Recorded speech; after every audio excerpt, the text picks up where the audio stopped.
Hello and welcome to Quarterlight, your car brochure channel. In today's episode, we're going to be looking at the FSO Polonez.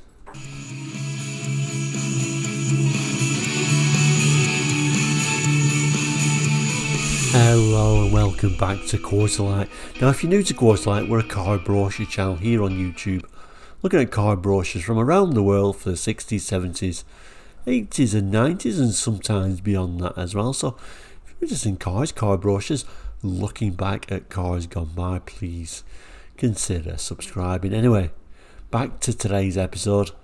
This particular episode, by the way, was first aired on a Tuesday. We call those episodes Take Two Tuesdays because we look at a brochure that we've already looked at basically, but over 2 years ago. This is kind of like the same sort of thing. Last week we started looking at this range brochure for FSO that we've looked at previously, but not in that much detail.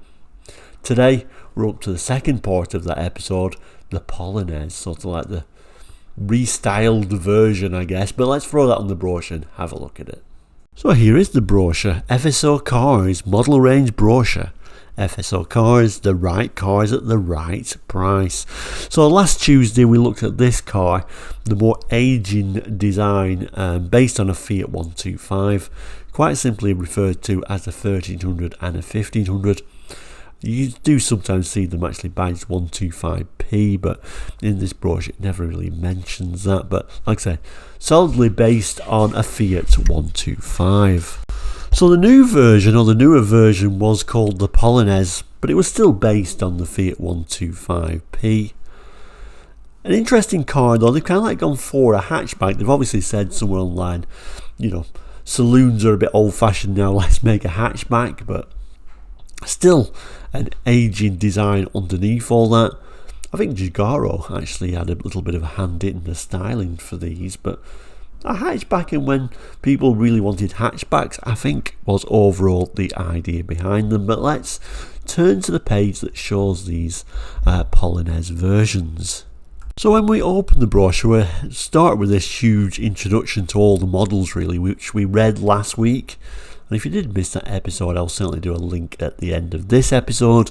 There is a small sort of description that we kind of like missed over talking about the Polonez though, so we'll have a look at that part just to really see how it's describing it. So it's talked about the more basic version, the 1300, 1500, 1500 GLS, and it goes on to tell us, while the Polonez comes complete with a 5-speed gearbox, all of which makes the FSO range the most serious and highly equipped cars available at any price. So not much of a description, but tell you it's got a 5-speed gearbox, which certainly at this time people were starting to expect. This is from 1982, incidentally, April 82, this brochure. So 5-speed gearbox were certainly more on people's minds in the early 80s, although certainly not all cars did, and a lot of the Fords even didn't. So nice to see that on what is a budget car.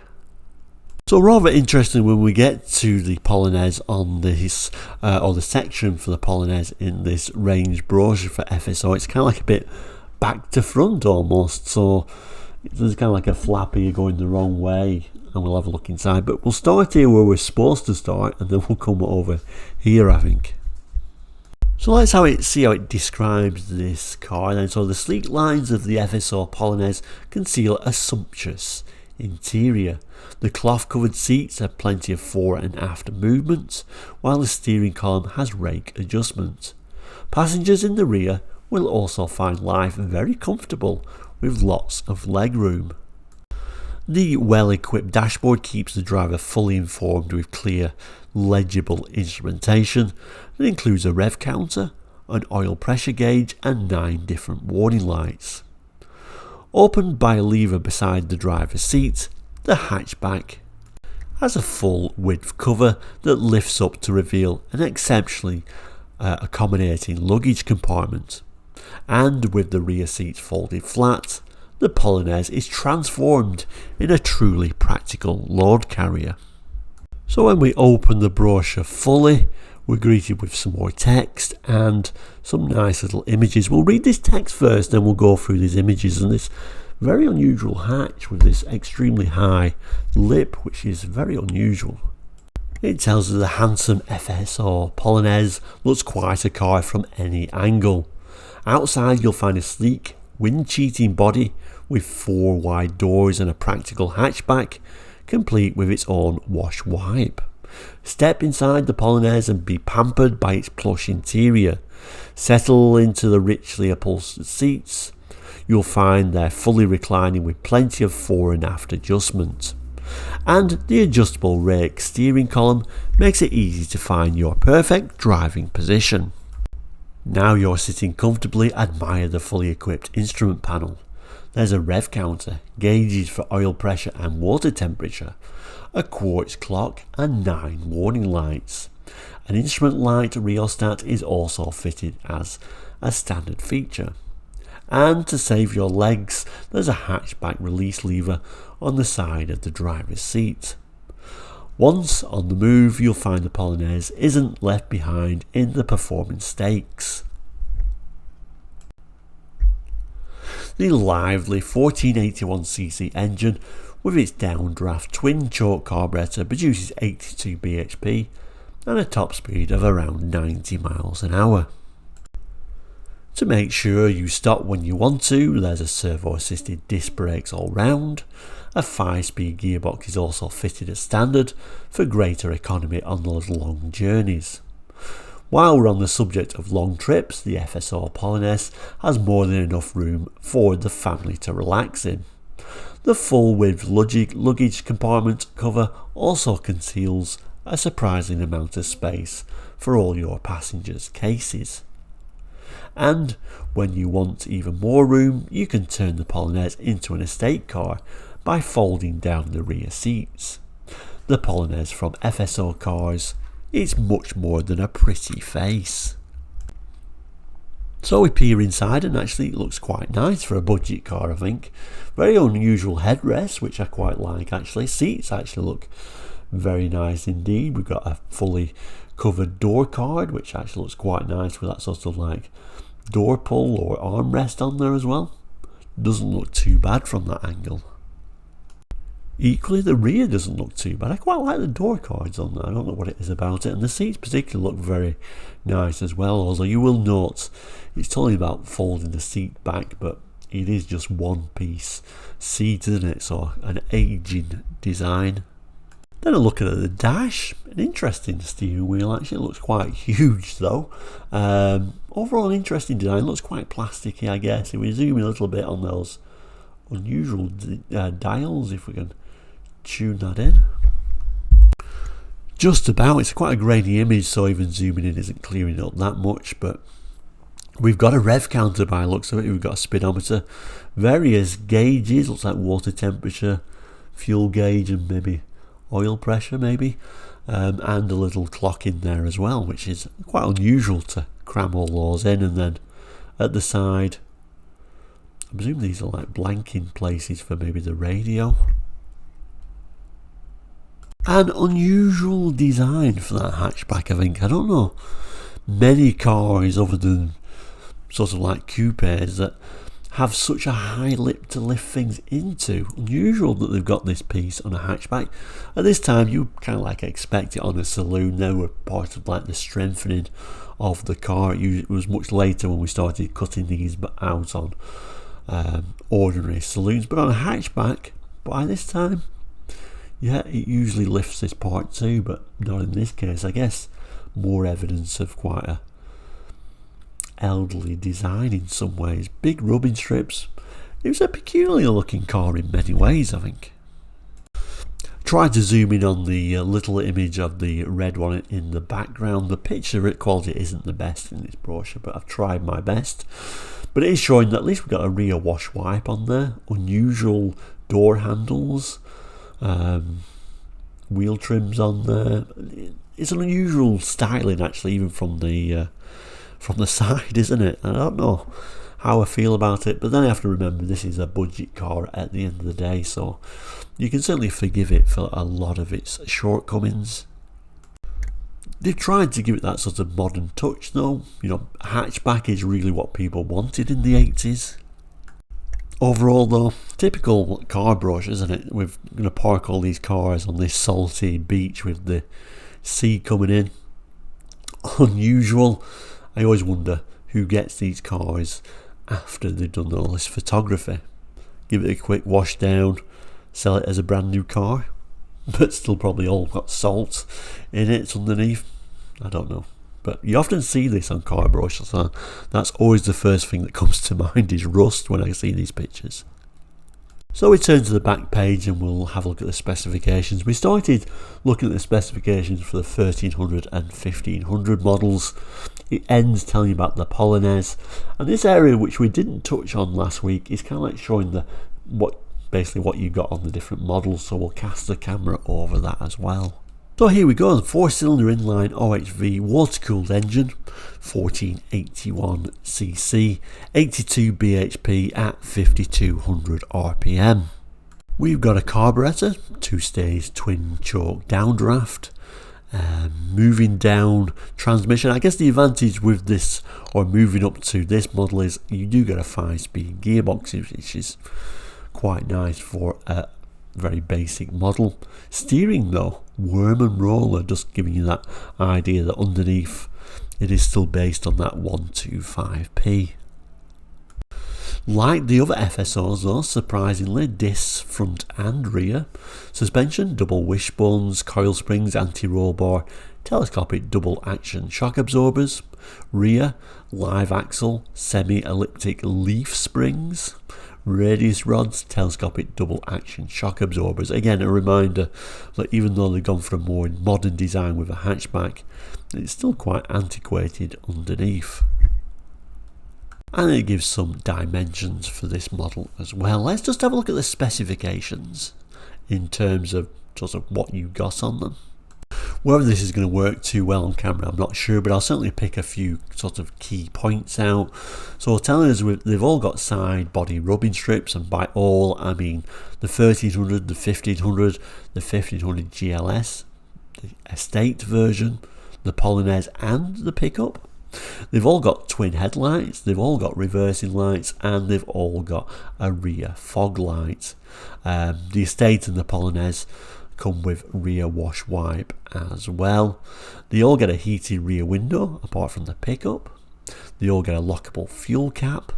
They all get mud flaps apart from the very base 1300 model. They all get a laminated windscreen. They all get a trip meter. They all get reclined front seats and a front seat headrest apart from the pickup. They all get a dipping rear view mirror.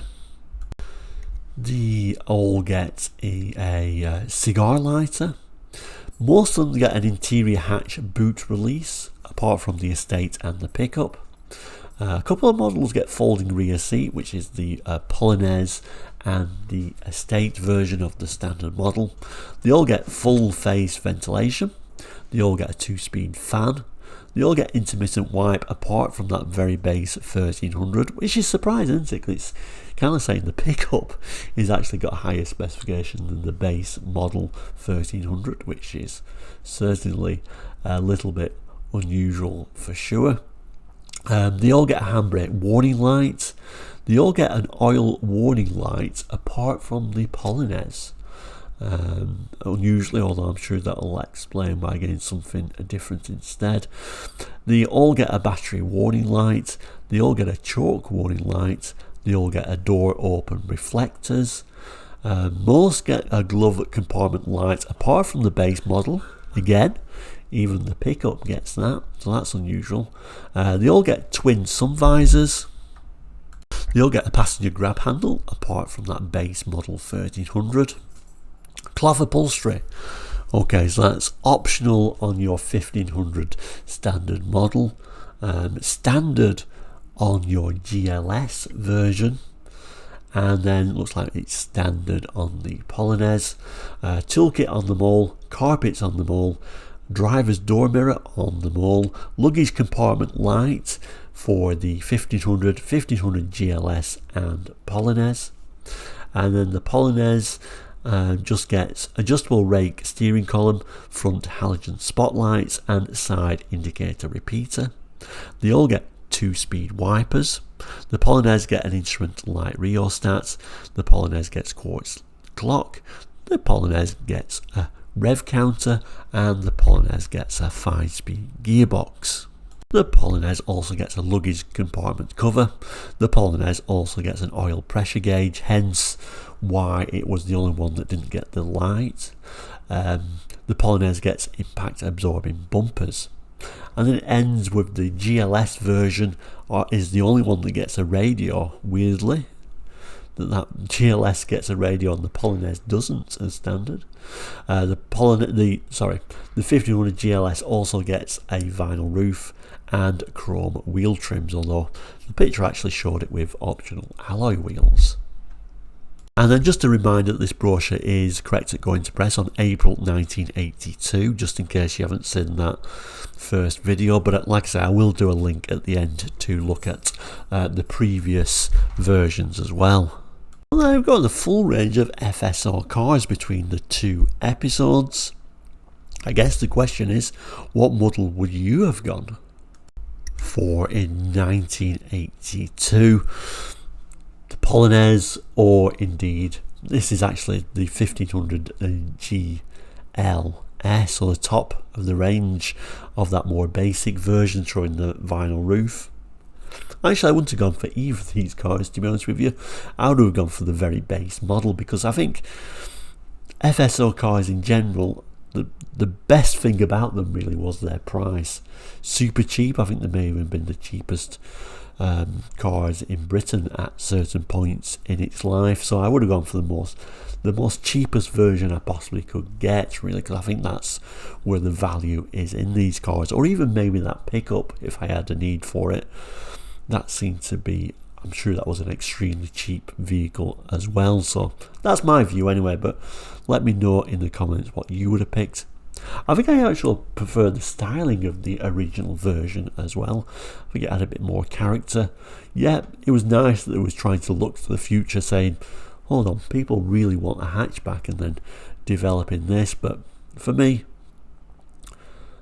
as a budget basic car, I think the standard version is what I would have gone for. So there we go, the FSO Polonez.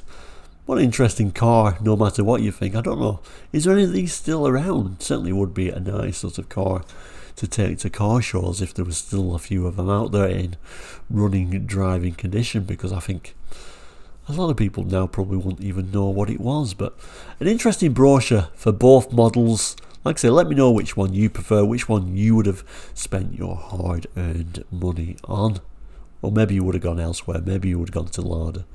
Maybe you would have even spent a bit more and gone for Skoda. Skoda is my favourite, I must admit. But if I have to choose an FSO, like I say, I would have just gone for that very base model. Thank you so much for watching today. We'll end, as we always do, by saying, please do consider subscribing if you've not already done so. It really does help the channel and also helps you find the episodes what you want to see. We're producing 5 episodes every week now. Like I say, subscribing is free.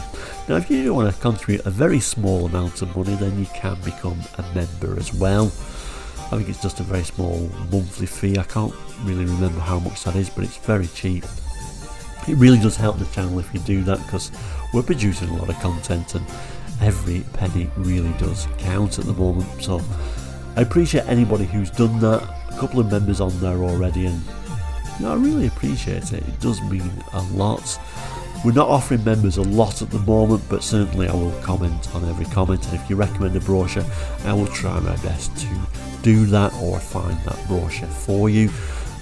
So I do appreciate all your help in that way. But like I say, just watching this video, liking this video, subscribing to this video, all those are free, and that helps greatly as well.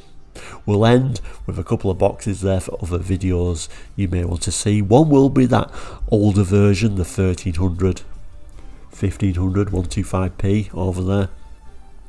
So you can see that if you have missed it. But thank you so much for watching. Please do take care. We'll see you very soon. And goodbye.